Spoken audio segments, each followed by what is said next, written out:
Pinadalhan naman ng show cause order ng Department of Transportation ang 4 na bus o bus company dahil sa umunoy illegal na operasyon ng terminal sa EDSA Pasay. Ang mga detalye ay hatid live ni Giselle Ricafort. Giselle.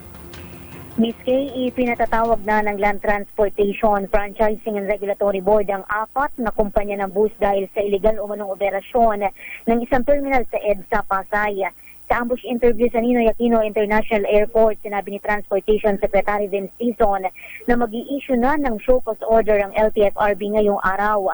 Binalaan ng talihim yung mga bus company na malalagot kung hindi susunod sa patakaran, lalo pa nga't kaligtasan kasi noong ating mga kababayan ang nakasangkalan.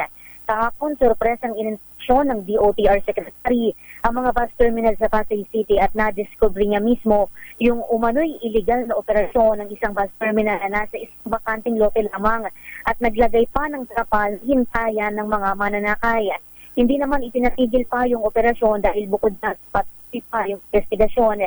Sinabi ni Dizo na marami na yung mga pasahero na nakabili sa kanilang ticket uwi sa kanilang mga lalawigan.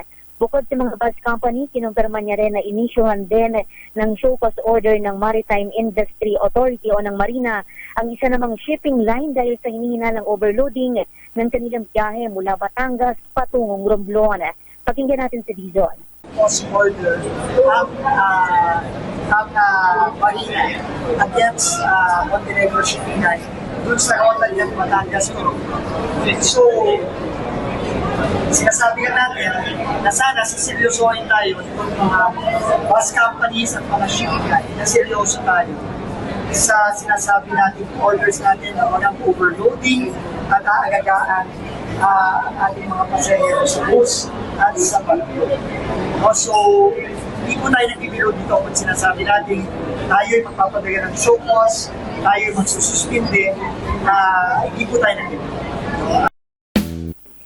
Para sa MBC TV Network News, ito si Giselle Ricafort para sa Deezer H. Una sa Pilipinas, Una sa Pilipino. Maraming salamat, Giselle Ricafort.